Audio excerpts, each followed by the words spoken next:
Oke, Assalamualaikum warahmatullahi wabarakatuh. Terima kasih. Kali ini saya akan mencoba share teman-teman sekalian tentang penerapan salah satu fase dalam ITIL, yakni Service Operation atau layanan operasi, layanan operasional.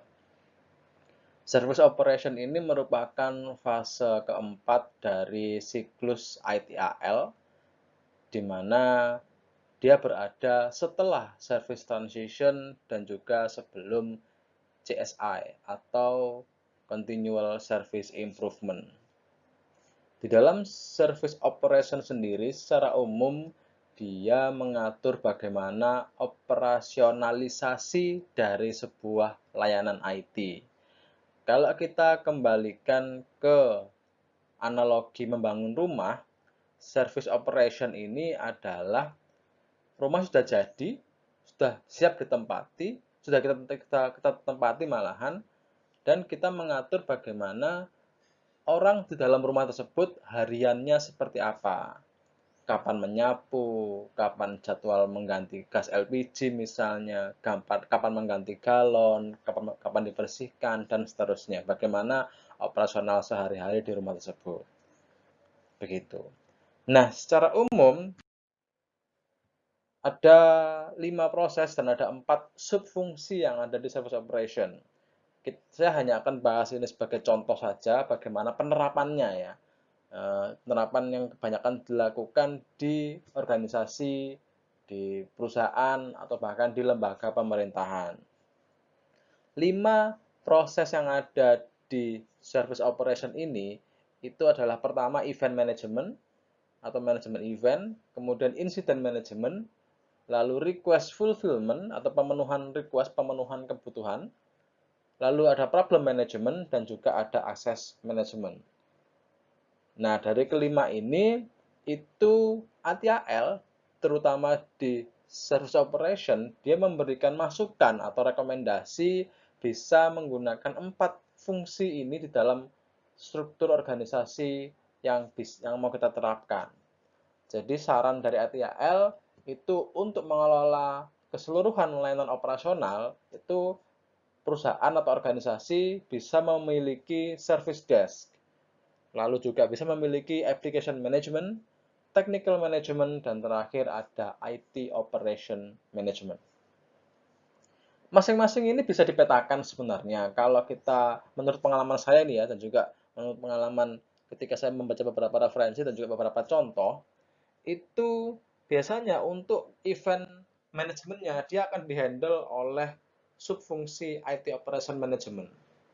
Jadi ini adalah biasanya di bawah divisi IT yang dia fokus mengurusi bagaimana operasional dari IT sendiri. Seperti itu.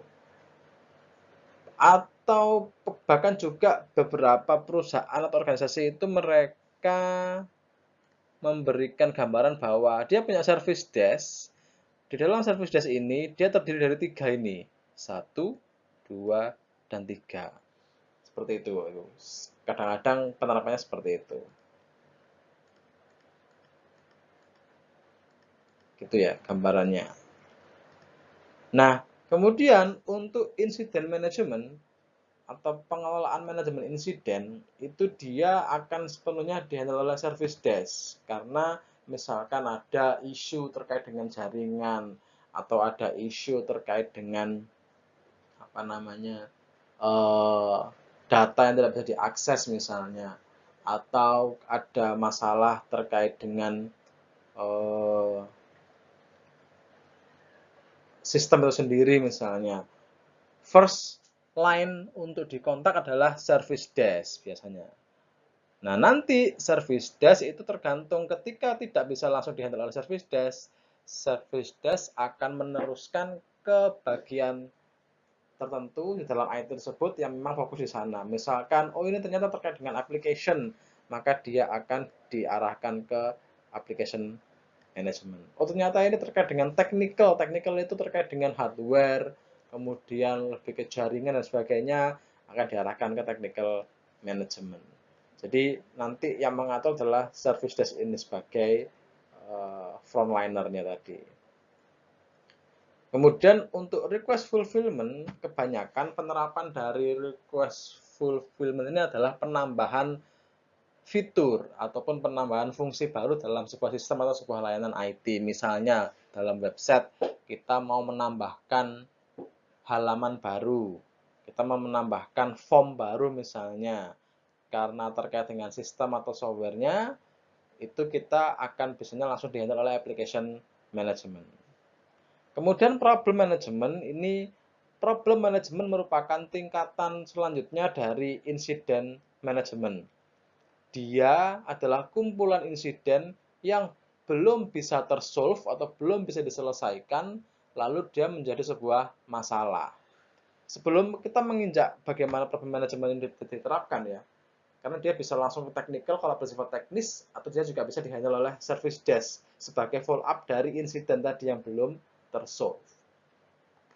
Saya berikan gambaran singkat terkait dengan bagaimana bedanya incident management dan juga problem management. Incident management adalah adanya suatu isu atau permasalahan yang muncul di tengah proses. Misal di dalam rumah ada insiden lampunya mati. Lampu ruang tamu misalnya mati, itu insiden. Oh, lampunya mati, mungkin dopnya putus. Nah, kita cek, oh ternyata benar dopnya putus, kita ganti dopnya. Nyala lagi. Insiden tersolve. Insidennya sudah diselesaikan dengan baik, yakni lampu putus, kita ganti. Ternyata tidak lama, 2 hari kemudian lampu itu putus lagi. Loh, kok insidennya berulang dengan case yang sama? Lampunya putus lagi, kita coba ganti lagi misalnya. Yang lebih bagus lampunya. Ternyata 3 hari kemudian mati lagi. Wah, ini berarti ketika insiden sudah berulang kali terjadi dan dia tidak ada solusi yang tepat misalnya, maka dia akan ada problem di dalamnya. Berarti problemnya bukan lampunya yang putus, mungkin ada di balik lampu putus tadi masalah yang lebih besar. Bukan hanya sekedar lampu putus. Misalnya kabelnya ternyata ngefong misalnya. Atau kabel ada instalasi jaringan kabelnya yang mungkin bermasalah misalnya, sehingga itu akan jadi sebuah problem karena hasil dari kumpulan insiden yang berulang ataupun tidak tersolve. Begitu ya gambarannya problem management dan incident management. Nah, problem ini bisa dihandle oleh service desk dan juga technical management. Kalau itu bersifat teknis. Terakhir dari sisi access management, ini mengelola bagaimana individu ataupun orang ataupun struktur organisasi mengakses sebuah layanan IT. Paling gampang adalah biasanya penerapannya pada hak akses. Kalau admin bisa ngapain aja, kalau pengunjung bisa ngapain aja, atau di perusahaan misalnya direktur bisa lihat apa aja. Tapi kalau staff atau manajer cuma bisa lihat halaman ini dan ini misalnya, itu diatur di akses manajemen. Begitu gambarannya bagaimana integrasi ataupun kombinasi antara event management ini dan juga subfungsi yang ada di service desk ini. Begitu gambarannya teman-teman semua. Nah, terkait dengan penerapan detailnya, sebenarnya service operation ini akan lebih banyak membantu dari sisi tata kelola atau bagaimana membantu perusahaan dalam menentukan service operational prosedurnya, SOP-nya. Mengapa? Karena ITIL ini kan sebagai book of guide ya atau buku panduan, dia sudah detail sekali di dalamnya mengatur bagaimana apa yang harus dimiliki, apa yang harus dilakukan. Ketika kita mau menghandle insiden itu bagaimana, ini step-stepnya, kita bisa tinggal mengacu saja pada ITIL tapi tetap disesuaikan dengan kebutuhan perusahaan kita. Ini contoh penerapan ITIL versi 3 yang terutama service operation sebagai panduan tata kelola. Misalnya, oh ada perusahaan dia belum punya bagian service desk atau service support misalnya, atau IT support kalau ke gambaran umumnya. Kita bisa mengadopsi bagaimana penerapan service desk pada service operation ITIL. Di mana tadi ada application management, ada technical management, ada IT operation management misalnya. Ataupun juga bisa kita membuat SOP terkait dengan hak akses misalnya. Nanti akan saya kasih contoh gambaran detail dari ITIL untuk mengatur hak akses. Di sana sudah detail dan gampang sekali, itu bisa tinggal kita adopsi saja. Atau misalnya kita mau mengatur bagaimana pengelolaan permintaan fitur baru, bisa di request fulfillment. Seperti itu Bapak Ibu sekalian. Jadi itu ya gambarannya bagaimana service operation ini diterapkan di organisasi. Ada juga, apakah kita harus menerapkan semua? Pertanyaannya. Misal timbul seperti itu, tidak harus. Misalkan organisasi butuhnya hanya part atau bagian dari service operation saja. Jadi nggak harus 5 proses tadi kita terapkan, itu bisa. Misalnya contohnya sebelah kiri ini ada penerapan problem management pada RSU Haji. Jadi dia hanya fokus pada bagaimana pengelolaan problem management saja. Untuk hak akses, kemudian untuk hak akses dan juga untuk insiden manajemen dia tidak diatur di sana. Seperti itu.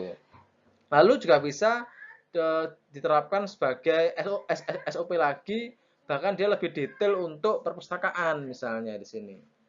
Nah, ini misalnya perpustakaan bagaimana mengatur layanannya untuk IT-nya, bisa ke tadi ya event management, bagaimana ketika ada event tertentu itu bisa diatur seperti itu. Kemudian juga next-nya ini bahkan ada di pemerintahan. Di pemerintahan ini itu dia langsung bisa menerapkan service desk-nya secara keseluruhan dan bahkan sampai ke level formulir. Formulir itu juga ada disarankan di ITIL ini sendiri. Seperti itu. Nah, itu ya Bapak sekalian. Ini sedikit gambaran yang ada pada hak akses atau pemberian akses manajemen yang ada di ITIL. Ini kita bisa lihat di sini ada change request. Nah, berikut ini merupakan contoh yang ada di akses manajemen di service operation. Ini kita bisa lihat di sini. Ini ada beberapa inputan ya. Ada change request misalnya, ada perubahan request, ada request dari layanan baru untuk aksesnya misalnya, ada request orang baru misalnya, atau ada aplikasi yang baru mau diterapkan.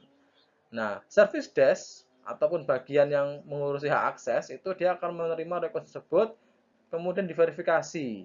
Benar tak ini requestnya? Apakah sudah bisa diverifikasi benar orangnya dan sebagainya?